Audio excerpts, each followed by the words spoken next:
Okie and hello, my name is Kaylee Fleischman and I'm a 5th year neuroscience and psychology combined degree student here at the U of L. And a fun fact about me is that I really like planes and flying. So when I was younger, I wanted to be a pilot really badly.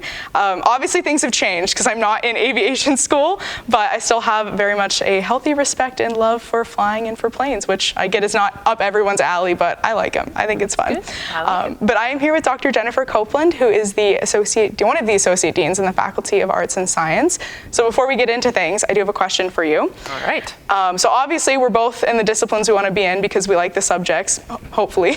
But if you were to be in another discipline or with any other subjects that in university you liked or you were more interested in, what were some of those? Oh, good question. So I'm a professor in kinesiology, which I think you know, and I teach exercise science, so exercise physiology. And it's something I'm really passionate about and really like, but that's not where I started. I actually started with a biology degree. Oh, really cool. My undergraduate degree is in biology, and I studied biology things, and so I made the switch in grad school to kinesiology, and I have no regrets. I've had a wonderful career and I really love what I do. But obviously I still have some lingering passion for biology, and sometimes when I see people working for Parks Canada and working as wildlife biologists or botanists, I think, ooh, maybe I should have stayed with that, because I do still really love the outdoors. But that, you know, we make our decisions, and and so I do that more as a hobby now instead of as a job. So like, I guess the like ecology, that kind of side of biology, rather than like genetics, which is very difficult. So remember, I did my degree a long time ago, Kaylee. But yes, I did take a lot of courses in, you know, ecology and plant physiology and plant biology, but I really liked my physiology courses. There were very few physiology courses, but I liked them, and that's actually what ultimately drew me into exercise phys. So nice, very cool. Yeah, that's funny because if I wasn't in neuroscience, I probably would have been in kinesiology.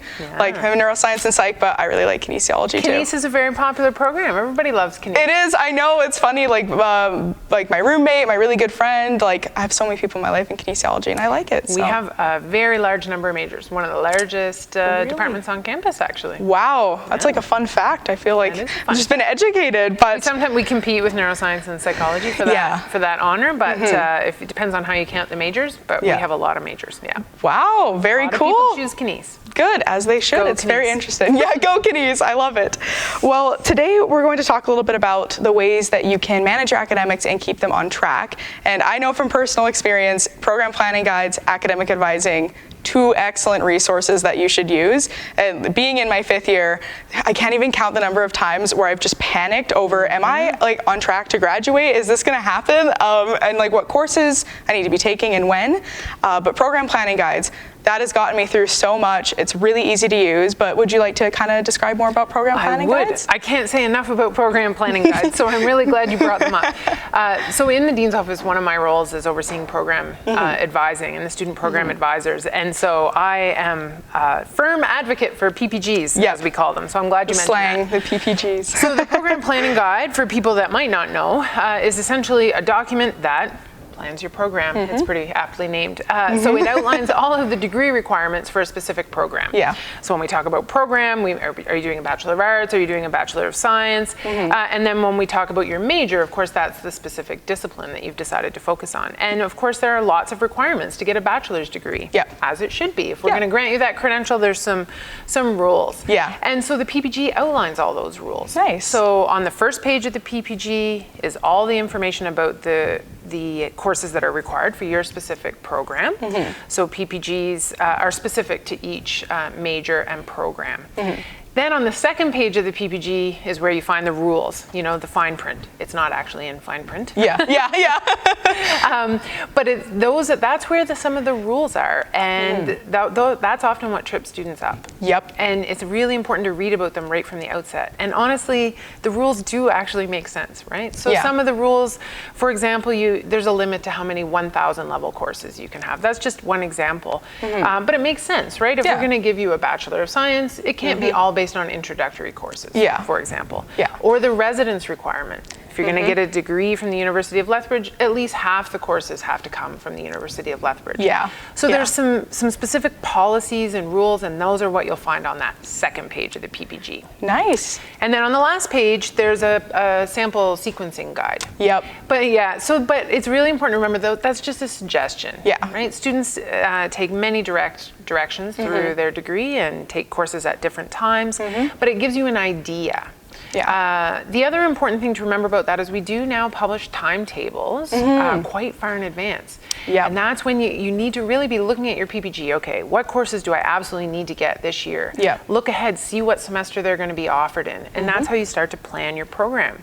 So a 4-year degree, it does take some planning. Yes, exactly. Which is why these guides have been created. So these are documents that you want to, I'm sure it sounds like you used yours well. Yep. You want to Hopefully. start it. You want to start it as soon as you get here. Yep. And you want to keep it with you. It's something that you fill in every year. It stays with you.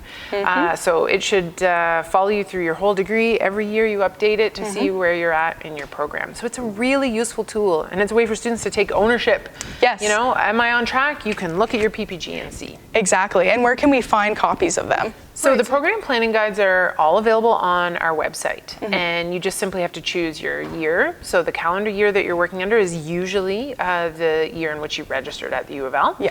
And then you choose your program, and then poof, there will be your PPG, which you can print off and start filling in and fill in every year, as I said. Yeah, they're wonderful. The thing though with that is you want to make sure you're filling them correctly, right? And first year, I don't think I understood how to do any of that properly, and I wish I could go back to my first year self and say go to the academic advising office, because I did not go until probably year 2, and I should have gone right as soon as I got here. So I'm hoping you can tell everyone a little bit more about what the academic advising office does and Absolutely. what they can do to help students with program planning and all that good stuff. Yeah, absolutely. I'd love to.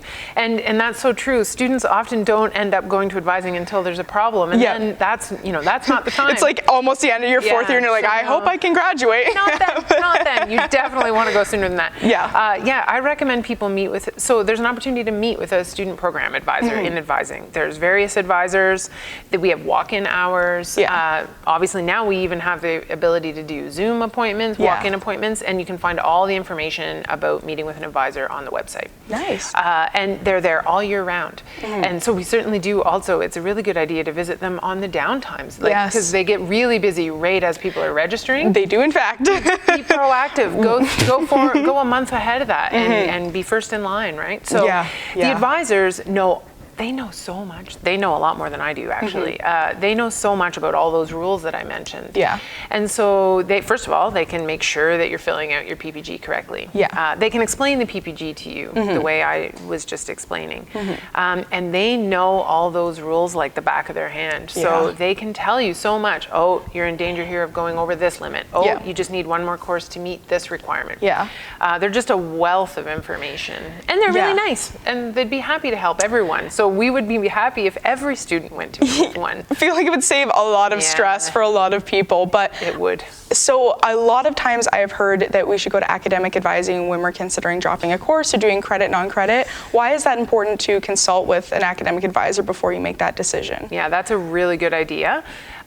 We encourage people to go even just as they're thinking about registering. Yeah. But those kinds of changes, switching programs, right? You're totally able to do that. We want students to get the degree that they want.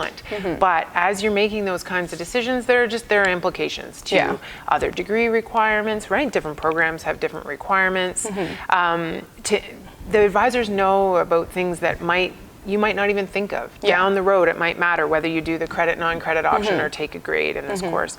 And they can advise you about those things. They certainly never make decisions for you. That's not their job, but they can give you all the information that you need to make the right decision. Yeah, I feel like every time I go in there, I learn something new. Yeah, and me too. Yeah, right? Going in there, learn a couple new things, and I could not recommend academic advising enough, for sure. But we kind of talked about when you should go in. How often do you think students should be going in to check in? I know you mentioned going during before registration, but is there maybe a certain number of times a year students should shoot for, or just kind of as needed. You know, every student's different, and different students need sort of different amounts of consultation, and it also depends on a lot of, you know, have you switched programs, or are you sort of following a fairly linear path? Yeah. But I mean, at an absolute minimum, you should meet with an advisor once a year. I would say once a semester makes sense. Yeah. As you're planning what to register in for the next semester, it would make sense to meet with an advisor and just have a quick check over.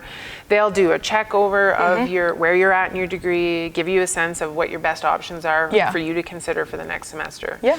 And they also they have a lot of information memorized about, you know, and they've seen so much, so they'll say, you know, this is a course that we've seen students get tripped up on before because the prerequisite isn't often offered till the fall. So think about taking this, and you know, they have a lot of tricks. They do, and they're always very helpful and they're very nice. Yeah, so we're lucky to have good academic advisors. Yeah, I really like sure. working with them, and they're happy to help students. That's their job. Yeah, cool. Well, thank you so much. I think that's everything. So thank you for taking the time to come and chat to us about academic stuff and how to succeed, hopefully academically, when you come here. Yeah, definitely. Thanks. Always good to talk to you, Kaylee. Yes, you as well.